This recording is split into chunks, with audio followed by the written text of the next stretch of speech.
आदाब। मैं आज फिर से सैरो सियाहत के इस खास एपिसोड में आप सभी हाजरीन का दिल से इस्तकबाल करती हूँ। तो तैयार हो जाइए देखने और घूमने के लिए एक खास जगह हमारे इस प्रोग्राम सैरो सियाहत के जरिए। हमारा ये प्रोग्राम एक ऐसा प्रोग्राम है जो आप सबको घर बैठे हर शहर से रूबरू करवाता है, जो बताता है और दिखाता है कि हिंदुस्तान कितना दिलचस्प है और इस नायाब मुल्क में कितना कुछ जानने के लायक है। आप लोगों को मैं एक और ख़ास बात बताना चाहूँगी कि पूरी दुनिया में 18 देशों के सयाह ऐसे हैं जो हिंदुस्तान कम से कम 90 दिनों के लिए घूमने आते हैं। ये आंकड़े वाकई काबिले गौर नहीं हैं, क्योंकि हमारा हिंदुस्तान है ही इतना खूबसूरत कि 90 दिन तो क्या, सालों यहाँ घूमते रहिए, किसी का भी दिल नहीं भरेगा। यकीन मानिए दोस्तों, मैं तो चाहती हूँ कि एक एपिसोड में आपको पूरा हिंदुस्तान दिखा दूँ, लेकिन वो आपके साथ इंसाफ तो होगा नहीं, क्योंकि हमारा हिंदुस्तान इतना अजीमो वसी है और हमारे हिंदुस्तान की हर जगह बेइंतहा खूबसूरत है कि एक एपिसोड में इसे पूरी तरह दिखाना नामुमकिन है। इसलिए मैं आपको धीरे धीरे पूरे हिंदुस्तान की सैर करवाऊंगी। ये आपकी इस दोस्त का आपसे वादा है। तो चलिए शुरू करते हैं अपने इस खूबसूरत मुल्क को जानने का और समझने का सफर, इसे देखने का एक लुत्फ अंगेज सफर। तो आज हम चलेंगे हिंदुस्तान के निचले हिस्से में और सैर करेंगे केरल की। तो चले।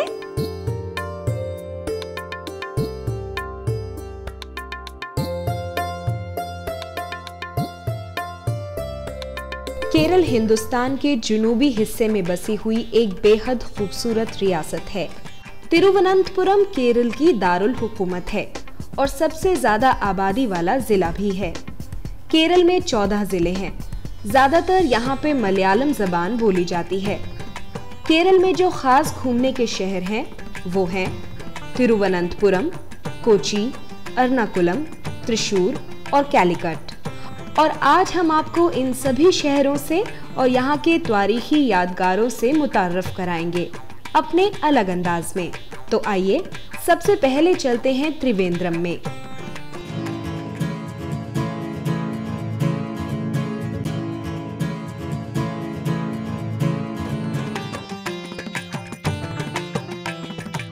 त्रिवेंद्रम केरल की दारुल हुकूमत है। त्रिवेंद्रम हिंदुस्तान के सभी शहरों से हवाई, सड़क और रेल के रास्ते बड़ी सहूलियत के साथ जुड़ा हुआ है।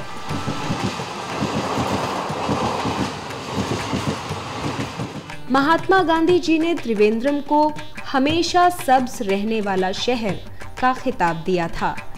त्रिवेंद्रम का मौसम हमेशा ही खुशनुमा रहता है।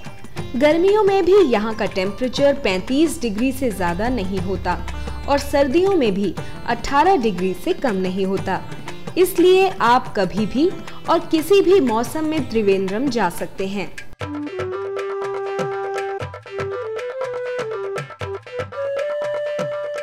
वैसे तो त्रिवेंद्रम में घूमने के लिए बहुत सारी जगहें हैं, लेकिन सबसे पहले हम चलेंगे एक बहुत ही अजीम यादगार पर, जिसका नाम है पद्मनाभपुरम पैलेस।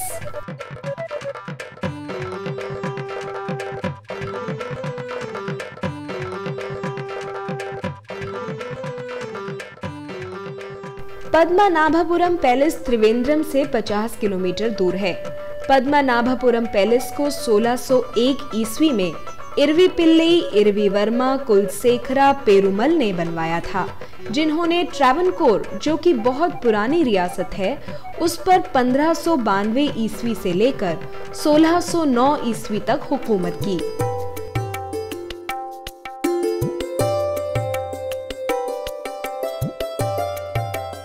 पद्मनाभपुरम महल की दस्तकारी आज भी केरल की कला की शान है। इस महल की छत और क्लॉक टावर बहुत ही खूबसूरत हैं। यहाँ पर लगी हुई बड़ी सी घड़ी और इस महल की मीनार करीब 300 साल पुरानी हैं। लेकिन ये सब चीजें आज भी इतनी कशिश रखती हैं कि तमाम सयाह खींचे चले आते हैं।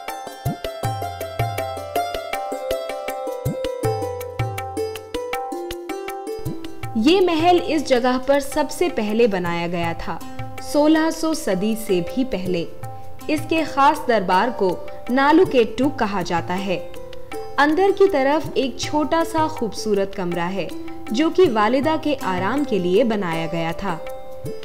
इसकी लकड़ियों पर की गई नायाब नक्काशी को सब देखकर चौंक जाते हैं।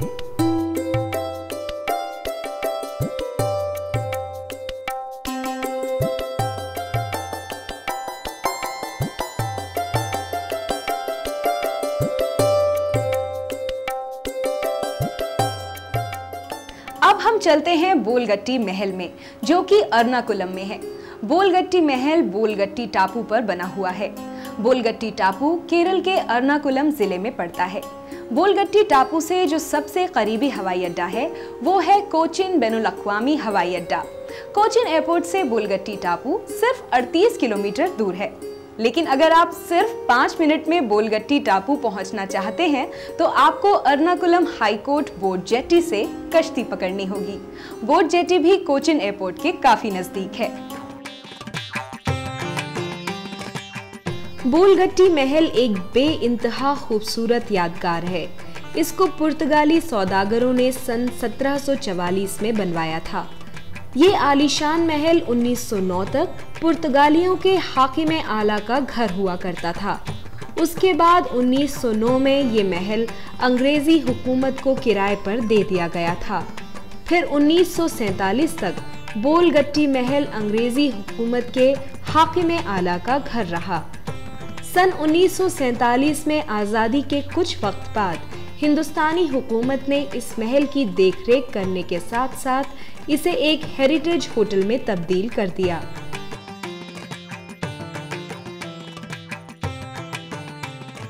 ये महल चारों तरफ से बहुत ही खूबसूरत बागीचों से घिरा हुआ है। यहाँ की ताज़ी हवा और चारों तरफ के पानी से उठती हुई सर्द हवाओं के झोंके आपका दिल चुरा लेते हैं। इस आलीशान इमारत में कुछ वक्त गुजारना अपने आप में एक शाही एहसास है।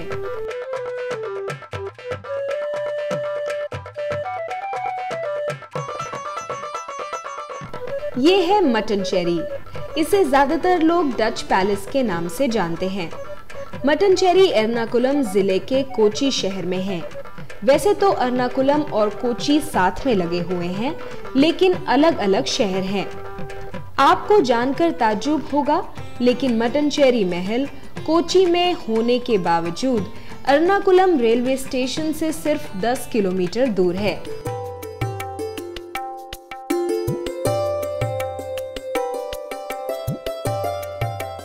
ये महल भी डच के लोगों ने बनवाया था, इसलिए इसे डच पैलेस कहा जाता है। इस महल को डच सौदागरों ने बनवाकर कोची के शहंशाह वीरा केरला वर्मा को सन 1555 में तोहफे में दिया था। इस खूबसूरत महल के अंदर पुराने जमाने के मुसव्विरों की नायाब मुसव्विरी देखने को मिलती है।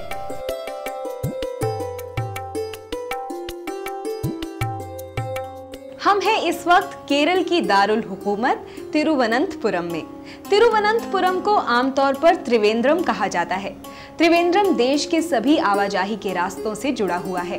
खैर, अब हम आपको एक बहुत ही खास जगह पर ले जाने वाले हैं, और वो है यहाँ के सबसे मशहूर और केरल के सबसे पुराने मंदिरों में से एक मंदिर, जिसका नाम है पद्मनाभ स्वामी मंदिर। ये मंदिर त्रिवेंद्रम स्टेशन से करीब 6 से 7 किलोमीटर दूर है। मंदिर पहुंचने के लिए आपको बस और रिक्शा बड़ी आसानी से मिल जाते हैं। ये मंदिर पूर्वी किले के अंदर बना हुआ है। इसका कदीमी दरवाजा द्रविड़ियन तरीके से बना हुआ है। द्रविड़ लोग जनूबी हिंदुस्तान के सबसे पुराने बाशिंदों को कहा जाता है। इस खूबसूरत दरवाजे के रास्ते जब हम मंदिर तक पहुंचते हैं और जब हमारी नज़र पहली बार मंदिर पर पड़ती है तो यकीन नहीं आता कि क्या इस खूबसूरत मंदिर को किसी इंसान ने बनाया होगा। ये मंदिर मशहूर हिंदू भगवान विष्णु का है।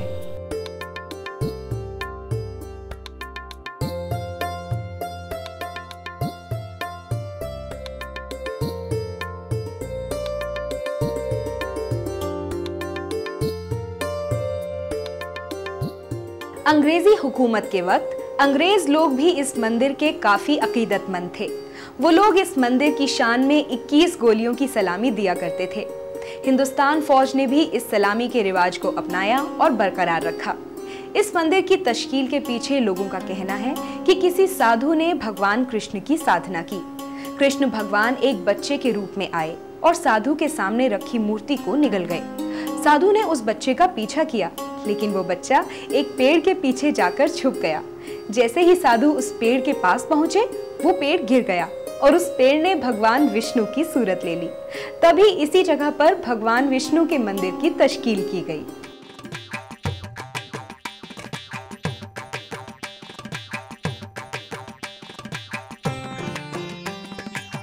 My name is S. Thiriprasundaram. I am an approved guide of Government of India, Ministry of Tourism. This is a Vaishnavite temple. Here the god is Ananda Padmanabha Swami. He is in inclined position. There are three positions for Vishnu. He is standing, sitting and inclined, that is lying down. There are three places which are this inclined position is famous. That is, one is Thiruvananthapuram, the other one is Sri Rangam, the third one is Sri Vaikundam. In all these three places, he is in lying position. This is one of the famous position. We can see the main deity through three doors of the sanctum.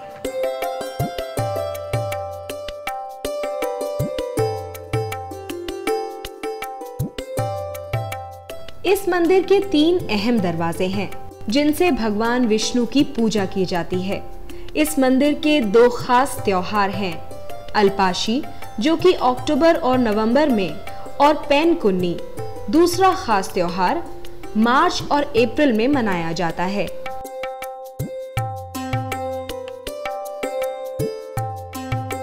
इस मंदिर से लगा हुआ एक खूबसूरत तालाब भी है। यहाँ इस तालाब से नज़ारा बेहद खूबसूरत होता है। इस तालाब में बहुत बड़ी बड़ी मछलियाँ हैं। इबादत के बाद जिन्हें लोग खाना खिलाना नहीं भूलते, ये सवाब का काम माना जाता है।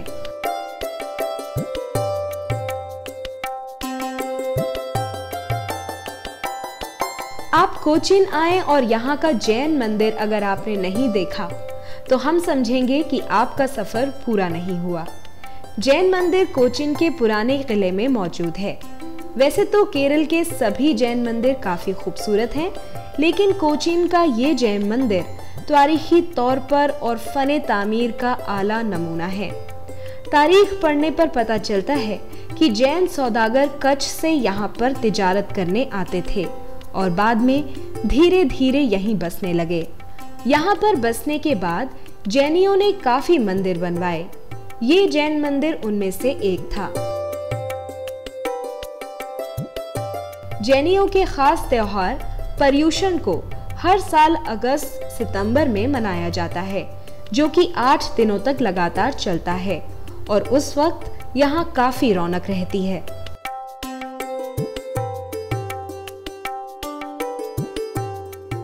दोस्तों, त्रिशूर एक खूबसूरत जिला है केरल के बीचों बीच में, जिसे सन 1990 से पहले त्रिचूर बोला जाता था। त्रिशूर अपने मंदिरों के लिए काफी मशहूर जगह है।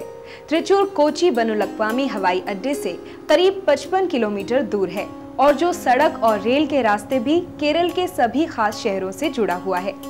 अपने इस खास एपिसोड में हमारा अगला पड़ाव है कूडल मणिक्कम मंदिर।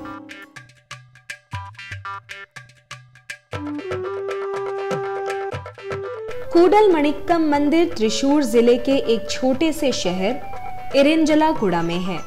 अगर आप कोची हवाई अड्डे से सीधे कूडल मणिक्कम मंदिर आना चाहें तो ये मंदिर सिर्फ 40 किलोमीटर दूर है।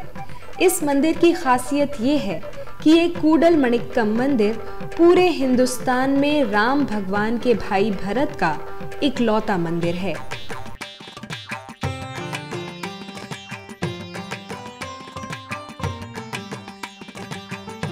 इस मंदिर में हर मजहब के लोग आकर अपनी फरियाद लगाते हैं और लोगों का मानना है कि उनकी फरियाद पूरी भी होती है।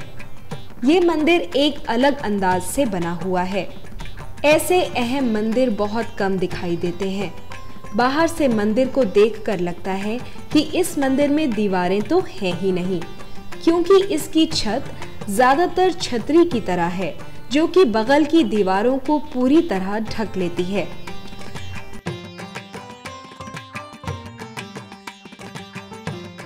इसके शानदार दरवाजे, पूरी तरह गोल पाक जगहें, लकड़ी पर पुराने जमाने की शानदार नक्काशी और दीवारों पर मुसव्विरों के हाथों से की गई मुसव्विरी किसी भी इंसान के दिल में जगह बना लेती है।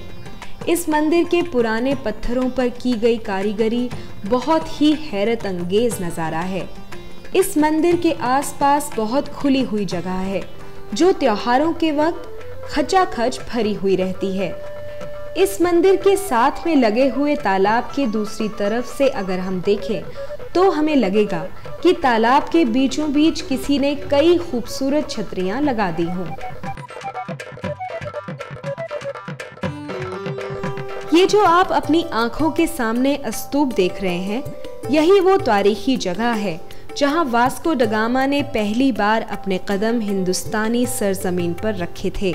और ये जगह है कोझिकोडे में कप्पड़ बीच के किनारे पर।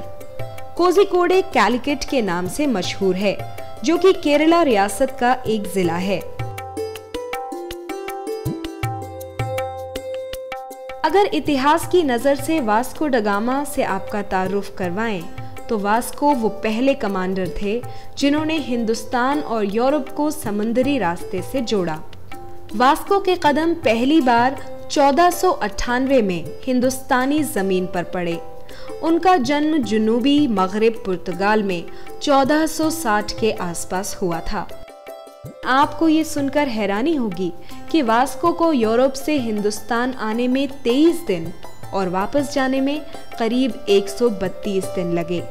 यही नहीं, लौटते वक्त उनके 120 साथी समंदरी तूफान में मारे गए और 180 में से बस 60 ही वापस लौट सके। लेकिन इस कुर्बानी से यूरोप से हिंदुस्तान के लिए समंदरी रास्ते का रास्ता बन गया। इसलिए आज भी लोग वास्को ड गामा की बहुत इज्जत करते हैं और अक्सर इस स्तूप पर आते हैं।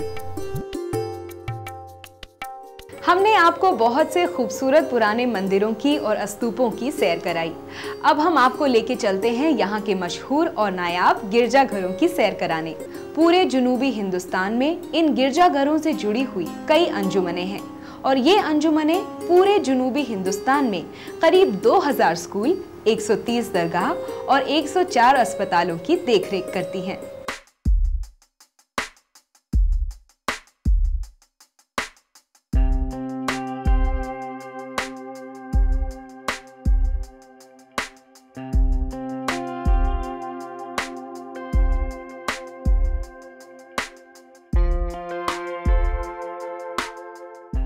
अब हम चाहकर भी आपको सभी गिरजाघरों की सैरो सियाहत पर नहीं ले जा सकते, क्योंकि इनकी तादाद बहुत है और सभी एक से बढ़कर एक खूबसूरत हैं।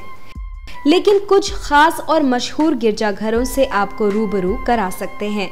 इसलिए सबसे पहले हम आपको लेकर चलते हैं saint Francis CSI church Kochi में।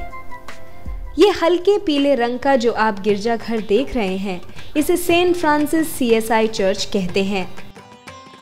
ये अपने आप में पहला ऐसा गिरजाघर था जिसकी इमारत यूरोपियन तौर तरीके से बनवाई गई थी।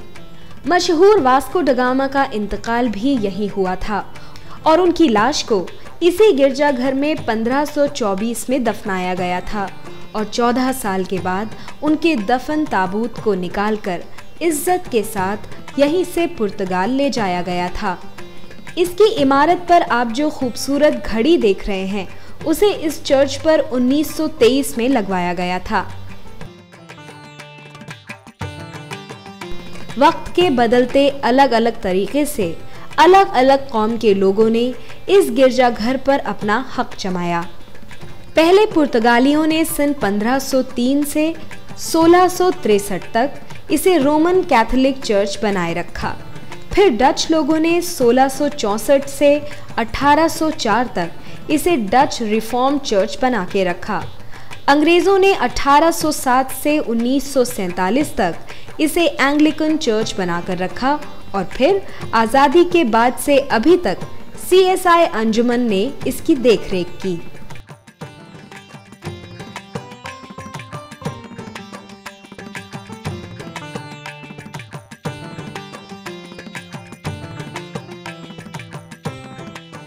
सेंट क्रूज बेसिलिका गिरजाघर इतिहास के हिसाब से हिंदुस्तान का सबसे कदीम गिरजाघर है। ये तकरीबन 500 साल पुराना है। Saint Cruz basilica church Hindustan में ही नहीं बल्कि पूरी दुनिया में मशहूर है। इस गिरजाघर को पहली बार पुर्तगालियों ने 1558 में बड़ी शानो शौकत के साथ बनवाया था। इसे अंग्रेजों ने सन 1795 में पुर्तगालियों को अपनी ताकत का सबूत देने के लिए तोड़वा दिया था।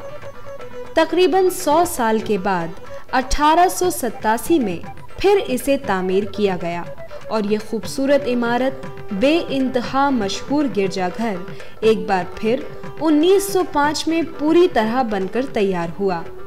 अगर इसकी बनावट पर गौर फरमाया जाए तो आप देखेंगे कि इसमें 2 ऊंची नुकीली मीनारें दिखाई देती हैं और ये बहुत चमकदार भी हैं।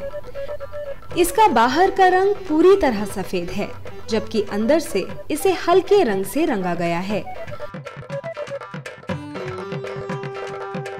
इस गिरजाघर के अंदर जब हम तशरीफ ले जाते हैं तो हमें डच की खास साजो सजावट देखने को मिलती है। गिरजाघर के अंदर की खास मेज पर इटली के मशहूर मुसव्विर मौकिनी ने अपने हाथों से मुसव्विरी करके उसे सजाया है। ये गिरजाघर परेड रोड, बेस्टन स्ट्रीट के पास और कोचीन फोर्ट के पास मौजूद है।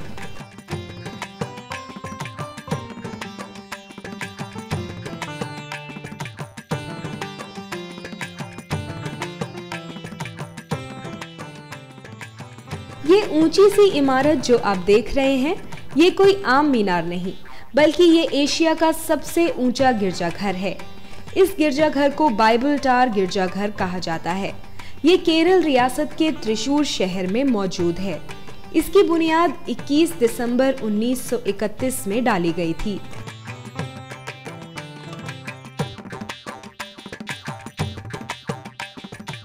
इस गिरजाघर की सबसे अहम मीनार करीब 260 फीट ऊंची है। इसी अहम मीनार के दोनों तरफ जो और 2 मीनारें आप देख रहे हैं उन दोनों मीनारों को बेल टावर कहा जाता है। ये 140 फीट ऊंची है।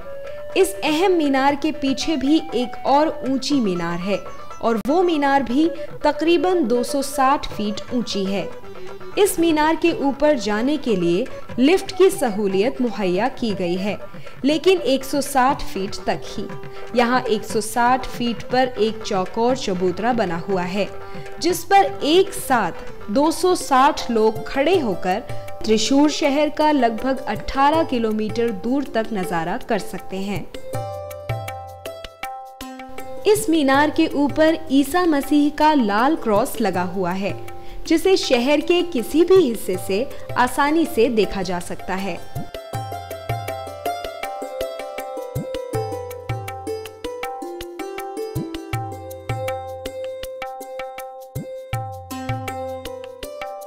इस असीसी गिरजाघर को आमतौर पर नाडू विलेपल्ली के नाम से जाना जाता है।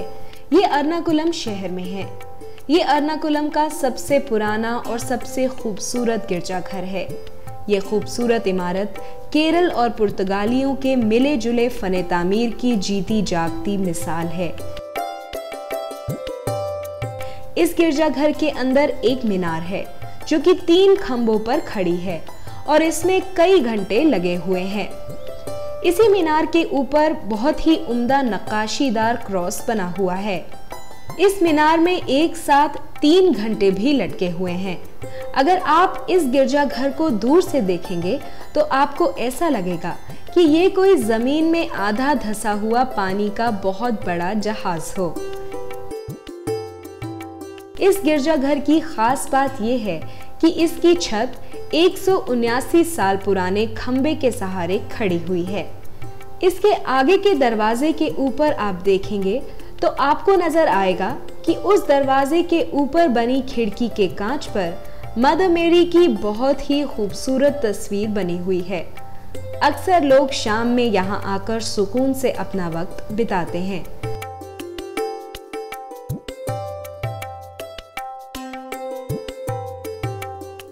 तो ये थी केरल की दिलकश यादगार जगहें जिनसे आप अभी वाकिफ हुए। हम आपको बता दें कि जिन शहरों में हम आपको लेकर गए थे आज, उन शहरों में सिर्फ यही यादगार जगह नहीं है। ऐसी कई और जगहें अभी मौजूद हैं जिनके बारे में हम आपको हर हफ्ते बताते रहेंगे। बस चाहिए आपका साथ, क्योंकि दोस्तों, घूमने फिरने का मजा तो है सिर्फ दोस्तों के साथ। अगर इसी तरह आप हमारा साथ देते रहे तो इंशाल्लाह बहुत जल्द पूरे मुल्क और इस मुल्क की सभी अहम जगहों की तमाम मालूमात आपके और हमारे पास होगी। तो फिर मुलाकात होती है आपसे अगले एपिसोड के जरिए आपके इस खास पसंदीदा प्रोग्राम सैरो सियाहत में। खुदा हाफिज।